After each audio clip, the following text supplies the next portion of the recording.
Today we talk about how can you figure out the solution or know how you can do that on your Yelp app. So all you have to do, so you just go down, click here on more down here.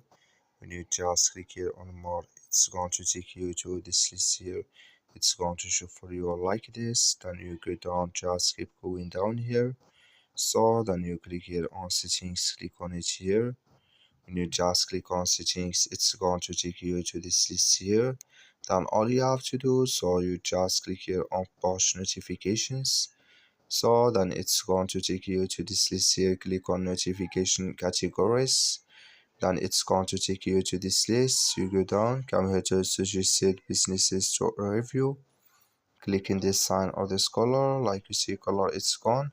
That's means you just said businesses to review disable with us now.